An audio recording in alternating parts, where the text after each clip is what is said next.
Hello and welcome to a new video. In today's video, we're going to take a look at the top 10 teams for the Open Great League. Those are going to be my top 10 teams, teams I showcased this season already. One of them I didn't play myself, I just showcased some gameplay towards the ball. It was such a cool video, I really enjoyed it. I kind of want to still feature it here today. Generally, those are going to be the 10 teams though that I would recommend you to try to climb for the final week of Great League. This is upcoming now, the final week of Great League as far as I know. We have the Catch Cup available, we have a new limited meta available still as well, but I think this is going to be the final week of actually having the normal Open Great League. So, how was the season for you? I feel like it kind of felt a bit lame towards the end, I have to say, but yeah, let me know down below how the season was for you. But anyway, generally, this is going to be one of those videos that takes a bit of time. Feel free to subscribe and yeah, leave a like if you want to. Would really appreciate it. It's free, and we can move on to team number 1. But before we start into the teams, I want to say thanks to today's sponsor, Flexispot, for their Black Friday promotion. Flexispot has been providing me already for a long time with their products for both my work office as well as for my living room, with my height adjustable table, my ergonomic office chair, another height adjustable table for my girlfriend, as well as a massage recliner chair. And so I'm well known with the product though at this point as well, and today they hooked me up with their new modular sofa. And this one is super easy to build and it fits right into my office room and gives me some space to relax while I do my builds. And the best part of it as well is that you can change it yourself. It's split in 4 different modules and you can just arrange them the way you want to. And with the current Black Friday deals, you can save a big with a Flexispot, as both the Amazon page as well as their homepage having a lot of very good deals for you to offer. So again, thanks so much for Flexispot for sponsoring this video yet again. And yeah, I can just recommend it. I have so many products from them already. You can trust me, you will enjoy the products. They're really good quality. But now, let's start right into the video, which is going to be the one team that I didn't play myself. This is going to be a team around Shadow Bastion. I think it's from P. Patrick. There's gameplay towards this team on my channel, and this team was ridiculous. Shadow Bastion was one of the strongest Pokemon I've seen so far, as well as Malamar and Toadscroll were really good together. Basically, a lot of times they just used a Bastion as their shield. So they tried to kind of get a shield advantage early on with Bastion, get the opponents low, but take the hits from the opponent, just like get the Bastion quite low, but then use the Malamar, most of the times as a chase-up in order to pressure a lot of opponents, because Malamar is quite unique in what it can do.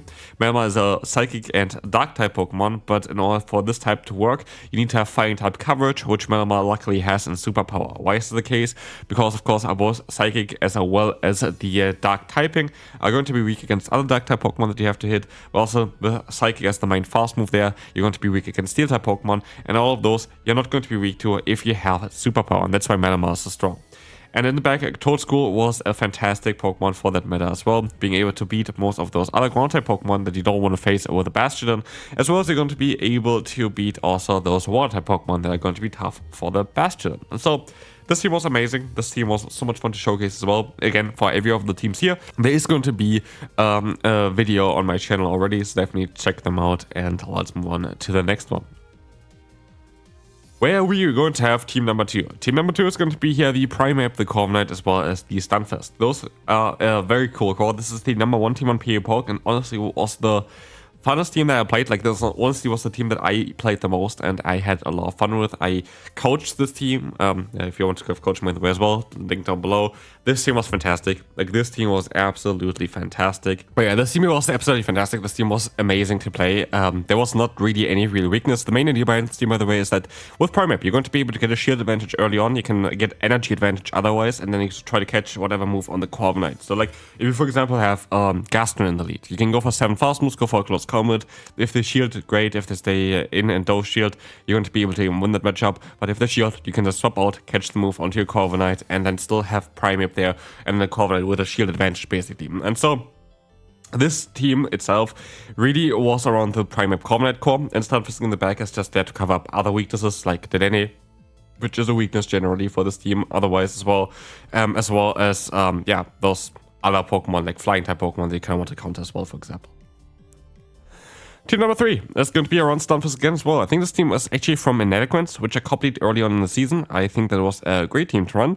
Stunfisk, Dugong, as well as Fearow is going to be a very good combination. Basically, you're going to have neutral coverage against near everything. Your lead is only really weak against Pokemon from the grass type as well as ground typing. So for both of them, you're going to have offensive and defensive kind of counters here. We're going to have the offensive counter here mainly in the Dugong. Dugong is going to be able to hit ground as well as grass type Pokemon for super effective damage with Ice Shot as well as Icy Wind, which makes it a lot of times a very good say-stop, but it's not always going to be a say-stop, as Fearow also kind of excels in this kind of scenario as well. Fearow is going to be, of course, a bit better offensively against grass types as well as defensively as well, but also against ground types, you're going to be able to double resist the mud stuff. And so, like, those kind of cover each other quite well. Absolutely, but here the say-stop depends on really what you're going to encounter in the lead. You always kind of want to go into the weaker Pokemon towards what you encounter in the lead, which is going to be problematic. But a lot of times I think it's going to be mainly Dugong, which is a very good two-shot scenario, especially with the if you have a little bit of energy lead. And so yeah, this team is really good together. I think Nailcon's got like a 21-4 with this quite early on. So shout out to you, and this is a good team to run. Next team here, I think I got from Softov. I don't know, actually. I know. There were a lot of people that were running Feraligatr, but this was a very solid, strong team that I was running as well. Yeah, there's a video on my channel as well. This, maybe it was Elam actually, but like this was a team that I copied as well, and it was a very strong one to run. Like Feraligatr as a non-shadow is needed in this current meta, where Mudslippers can 2-shield down through this Pokemon if you have the shadow version. So non-shadow Feraligatr is the GOAT. We have Credilli and we have the Moltres. Those are all really working well together. I think this is a great team to run, and yeah, you can move on to team number 5, which is going to be Credilli, the Primeape, as well as the Charizard. This team here itself is going to be, I think, the number 1 team in the world from the Weedle. So this is a team that I also have a showcase on the channel towards. I think it's a cool team to run. And this team is going to be utilizing the Charizard in the back. Needs to have Ember. There was some question if Dragon Breath is alright as well. You kind of want to have Ember just because otherwise you're going to struggle too much against like Pokemon like Corviknight. And you don't really want to struggle against Corviknight, trust me. And so, yeah, this is a very cool team that tries to set up the Charizard basically to sweep end game. And it works out quite well for most of the parts. Like, I think this is a team that really works out quite well in the current meta.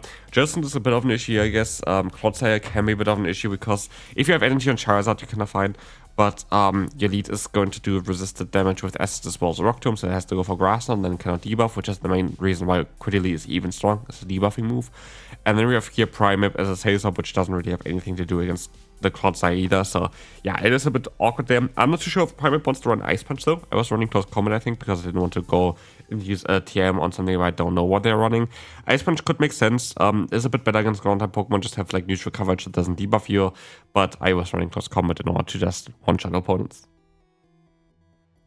This team was honestly the most toxic and one of the most broken teams I was running as well. There's a video on this channel as well. I copied it as well again. But Totero, Togekiss, and Bastion was absolutely perfect together because it had like basically perfect cores the entire time. Like you had the core of Totero and Togekiss, you have the core of Togekiss Bastion, you have the core of Totero Bastion. They all kind of work really well together. Like it's not just that there's like the one core that works well like an ABB style line. It's more like an ABC style line, of course, but they all really work well together. And it's not that you need like the one big clue in between or whatever, because like here, Togekiss is always going to be the face-off, absolutely. But you're going to be able to bait out the Pokemon, for example, the Bastion doesn't want to face. What you're going to bait out is going to be like those Steel-type Pokemon, like an Empoleon, what Bastion is going to be weak to, because guess what? The Torterra is going to be able to completely destroy them. What you're going to be able to bait out is going to be something like a Stunfisk. While Togekiss can't really deal with it, at least you're going to get it out of there. What you're going to be able to bait out are those Pokemon that you really don't want to face as a Bastion. And this is kind of how this works. So you have like a perfect core basically between all of those different Pokemon here. And the Pokemon that Totero, for example, cannot beat. Like, honestly, Togekiss is quite good against them. Like, Togekiss is very good against something like a Taria, like an Annihilate. All those things there are really nice. And again, if you face something like an Annihilate in the lead, you would mostly stay in there, play out the matchup with your Torterra. If you lose the matchup, so be it, because you have the Pokemon already low, but you have still have Togekiss in the back to completely hardwall any other fighting type Pokemon. And so this team was honestly super good. Like, I have a video on this channel. It was one of my favorite teams to run. If you want to climb Elo, this is a team that you want to run. Yeah, sorry, it's toxic, but it's very strong. Next team is going to be a team here with Magnezone. The Drift Limit was superior. This is a team that I was running as well. I think I stole it most likely as well. There's going to be videos on everything on this channel as well if you want to see more information towards it. But honestly, Magnezone is amazing in this current meta. If you don't encounter a ground type, you basically are golden. This Pokemon is crazy good. I've been running Magnezone as well in the Jungle Cup, I think it was now. And this Pokemon is amazing. Like, honestly, it is so good in the current meta. With the Volt Switch buff onto it, it just puts Pokemon even easier into Wild Charge / Mirror Shot range. And that's just kind of ridiculous. This Pokemon is absolutely fantastic to run. Next up, we're going to have the Swampert, we have the Jirachi, as well as we're going to have the Altaria. This is going to be the team that I hit Legend with in the first ever season of the GO Battle League and had it in all my top team videos because I had so much fun with this team. This team is amazing. You need non-Shadow Swampert though in order for this team to work because you need to have it in order to counter those Marowaks, which I encountered quite often. Jirachi is just a very nice glue in between, and it's kind of similar to what's the team with the Torterra, where like all Pokemon kind of work really well with each other in order to counter each other's weaknesses. This is kind of similar here, but in this case, actually, it's not toxic. That's kind of something that you didn't have with the other team. But generally, the biggest weakness of this team is absolutely Dusclops. Like, you need Elite in order to deal with it.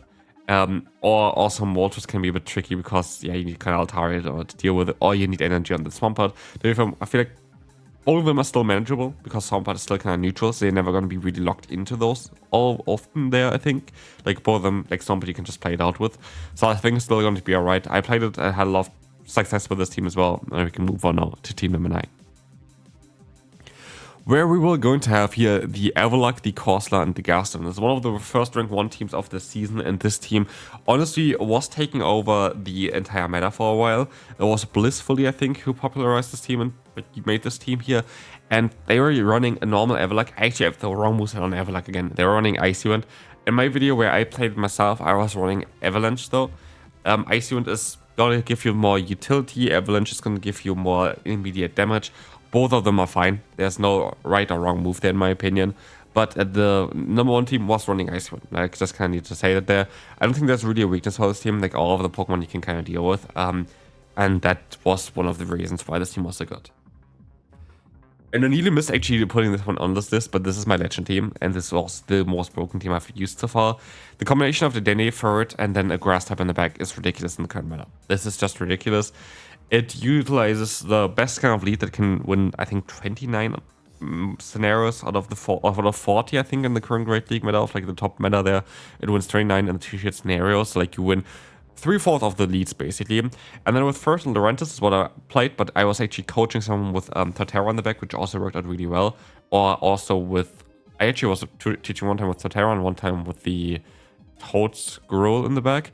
And those worked out super well as well, maybe even better. What Torterra and Toad's Gruel allow you to do is you're going to hit those poison type a little bit better, which is kind of nice.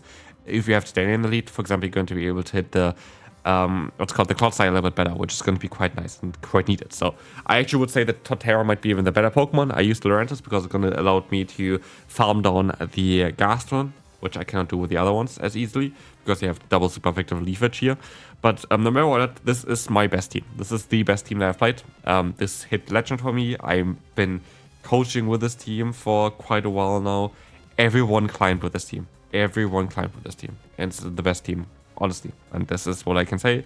This was my top team that I built this season. This is built for myself as well, which is kind of nice to see. I didn't copy anyone or anything like this. This is just my own team. And yeah, it was great. Honestly, it was just a great team. That's gonna be it for today. Hopefully you enjoyed it. If you did, feel free to leave a like, and I'll see you then. Bye-bye.